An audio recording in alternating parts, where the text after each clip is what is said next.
ಮಂಗಳೂರಿನಲ್ಲಿ ನಾನು ಚಿಕ್ಕವಳಿರುವಾಗ ತುಂಬ ಇಷ್ಟಪಟ್ಟು ತಿಂತಾ ಇದ್ದಂಥ ತಿಂಡಿ ಇದು. ಇವತ್ತಿನ ಮಕ್ಕಳಿಗೆ ಖಂಡಿತವಾಗ್ಲೂ ಇದ್ರ ಬಗ್ಗೆ ಗೊತ್ತಿರಲಿಕ್ಕಿಲ್ಲ. ಆದರೆ ಮಾಡೋದು ಎಷ್ಟು ಸುಲಭ ಅಂತಂದರೆ ಅಷ್ಟು ಸುಲಭ. ಪರ್ಂದದ ಪೋಡಿ ಅಂತೀವಿ. ಸ್ವಲ್ಪ ಸಿಹಿ ಇರುತ್ತೆ ಮತ್ತು ಬಾಯಲ್ಲಿಟ್ಟರೆ ಕರಗೋದು ಅಷ್ಟು ಚೆನ್ನಾಗಿರುತ್ತೆ. ಟೀ ಕಾಫಿಗೆ ತುಂಬ ಚೆನ್ನಾಗಿರುತ್ತೆ. ಇದನ್ನು ಮಾಡೋದಕ್ಕೆ ಯೂಶ್ವಲ್ ಆಗಿ ಊರಲ್ಲಾದರೆ ನೇಂದ್ರ ಬಾಳೆಹಣ್ಣನ್ನು ತಗೊತೀವಿ. ನನಗಿಲ್ಲಿ ಸಿಕ್ಕಿಲ್ಲ, ನಾನು ಟ್ರೈ ಮಾಡಿದೆ. ಅದರಿಂದ ಪಚ್ಚೆ ಬಾಳೆಹಣ್ಣಲ್ಲಿ ಟ್ರೈ ಮಾಡಿದೆ, ತುಂಬ ಚೆನ್ನಾಗಿ ಬಂತು.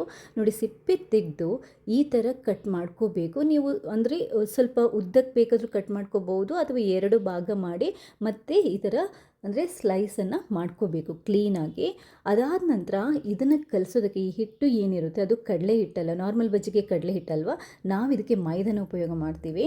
1 ಬೌಲಷ್ಟು ಮೈದಾ, ಆಮೇಲೆ 1/4 ಬೌಲಷ್ಟು ಅಕ್ಕಿ ಹಿಟ್ಟನ್ನು ಹಾಕೋಬೇಕು. ಸ್ವಲ್ಪ ಉಪ್ಪು, ಆಮೇಲೆ ಸಕ್ಕರೆ ಅಥವಾ ಬೆಲ್ಲನ ಸೇರಿಸಬೇಕು. ಬೆಲ್ಲದ ಪುಡಿಯನ್ನು ಸೇರಿಸ್ಕೊತಾ ಇದ್ದೇನೆ. ಸ್ವಲ್ಪ ಅರಿಶಿನ, ಹಾಗೆಯೇ ಒಂದು ಸ್ವಲ್ಪ ಏಲಕ್ಕಿನ ಗುದ್ಬಿಟ್ಟು ಹಾಕೊತಾ ಇದ್ದೇನೆ. ಚೂರು ಸೋಡಾ ಪುಡಿ. ಹಿಟ್ಟು ಕಲಿಸೋದಕ್ಕೆ ಇಷ್ಟೇ, ಬೇರೆ ಏನೂ ಬೇಕಾಗಿಲ್ಲ. ಕ್ಲೀನಾಗಿ ಮಿಕ್ಸ್ ಮಾಡ್ಕೊಳ್ಳಿ. ಮಿಕ್ಸ್ ಮಾಡ್ಕೊಂಡಾದ ನಂತರ ನೀರನ್ನು ಹಾಕಿ ನಾವು ಇದನ್ನ ತುಂಬ ನೈಸಾಗಿ ಸ್ವಲ್ಪ ತೆಳ್ಳಗಿನ ಹಿಟ್ಟೆ ಮಾಡಬೇಕು. ತುಂಬ ತೆಳ್ಳಗೆ ಕೂಡ ಅಲ್ಲ. ನೀವು ಬೀಟರ್ ಇದ್ದರೆ ಬೀಟರ್ ಸಹಾಯದಿಂದ ಕೂಡ ನೀರನ್ನು ಸ್ವಲ್ಪನೇ ಹಾಕಿ ಕಲಸಿ. ಒಂದೇ ಸರಿ ಹಾಕಿದರೆ ಹೆಚ್ಚು ಕಮ್ಮಿ ಆಗುತ್ತೆ. ಅದರಿಂದ ಬ್ಯಾಚ್ ಬೈ ಬ್ಯಾಚ್ ಸ್ವಲ್ಪನೇ ಹಾಕಿ ನೀರನ್ನು ಕ್ಲೀನಾಗಿ ಹಾಕಿ ಹಿಟ್ಟನ್ನು ಕ್ಲೀನಾಗಿ ಕಲಸಿ. ನೋಡಿ, ಈ ಥರ ಹಿಟ್ಟು ತುಂಬ ತೆಳ್ಳಗಿರಬಾರ್ದು, ಹಾಗೆಯೇ ತುಂಬ ದಪ್ಪ ಕೂಡ ಇರಬಾರ್ದು. ನಾನಿಲ್ಲಿ ತೋರಿಸ್ತಾ ಇದ್ದೀನಲ್ವ, ಕನ್ಸಿಸ್ಟೆನ್ಸಿ ಇದು ಪರ್ಫೆಕ್ಟ್ ಆಗಿದೆ. ಕೈಯಲ್ಲಿ ಈ ಥರ ಮಾಡಿದರೆ ಕೈಗೆ ಕರೆಕ್ಟಾಗಿ ಅಂಟ್ಕೋಬೇಕು. ಆವಾಗ ಪರ್ಫೆಕ್ಟಾಗಿ ನಮಗೆ ಈ ಮಂಗಳೂರು ಬಾಳೆಹಣ್ಣಿನ ಬಜ್ಜಿ ಅಥವಾ ಪರ್ಂದ ಪೋಡಿ ರೆಡಿ ಆಗುತ್ತೆ. ಆಯಿಲನ್ನು ಬಿಸಿ ಮಾಡಿಕೊಂಡು ಅದಾದ ನಂತರ ಬಿಸಿಯಾದ ನಂತರ ಮೀಡಿಯಮ್ ಉರಿ ಇಟ್ಕೊಳ್ಳಿ. ಬಾಳೆಹಣ್ಣನ್ನು ಈ ಥರ ಈ ಹಿಟ್ಟಿಗೆ ಕೋಟ್ ಮಾಡಿಕೊಂಡು ನಿಧಾನಕ್ಕೆ ನಾವು ಆಯಿಲಿಗೆ ಹಾಕೋಬೇಕು.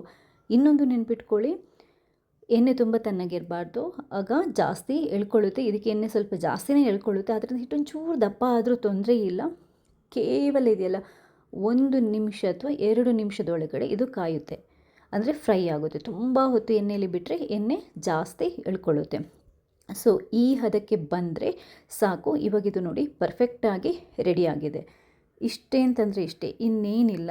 ನೋಡಿ, ಸೂಪರ್ ಆಗಿರುವಂತಹ ಪರ್ಂದ ಪೋಡಿ ಬಾಳೆಹಣ್ಣಿನ ಬಜ್ಜಿ ರೆಡಿಯಾಗಿದೆ. ನಾರ್ಮಲಾಗಿ ಬಾಳೆಕಾಯಿಯ ಪೋಡಿ ನೀವು ತಿಂದಿರ್ತೀರ, ಬಜ್ಜಿ ನೀವು ತಿಂದಿರ್ತೀರ. ಇದನ್ನು ಒಂದ್ಸರಿ ಟ್ರೈ ಮಾಡಿ. ಮಕ್ಕಳಂತೂ ಸಖತ್ ಇಷ್ಟಪಡ್ತಾರೆ. ಎಷ್ಟು ಜ್ಯೂಸಿಯಾಗಿ ಎಷ್ಟು ಕ್ರಿಸ್ಪಿಯಾಗಿರುತ್ತೆ ಅಂತಂದರೆ ಬಾಯಲ್ಲಿಟ್ಟರೆ ಕರಗುತ್ತೆ, ಅಷ್ಟು ಚೆನ್ನಾಗಿರುತ್ತೆ. ಒಂದ್ಸರಿ ಖಂಡಿತವಾಗ್ಲೂ ಈ ರೆಸಿಪಿನ ಟ್ರೈ ಮಾಡಿ ನನಗೆ ನಿಮ್ಮ ಫೀಡ್ಬ್ಯಾಕ್ನ ತಿಳಿಸಿ. ನನ್ನ ಚಾನಲಲ್ಲಿ ಈ ಥರ ವಿಶೇಷ ತಿಂಡಿಗಳ ರೆಸಿಪಿ ಮಂಗಳೂರಿದು ಸ್ಪೆಷಲ್ ಹಾಕ್ತಾನೆ ಇರ್ತೇನೆ. ನನ್ನ ಚಾನಲ್ ಸಬ್ಸ್ಕ್ರೈಬ್ ಮಾಡೋದು ಮರೆಯಬೇಡಿ. ಥ್ಯಾಂಕ್ಸ್ ಎಲ್ರಿಗೂ.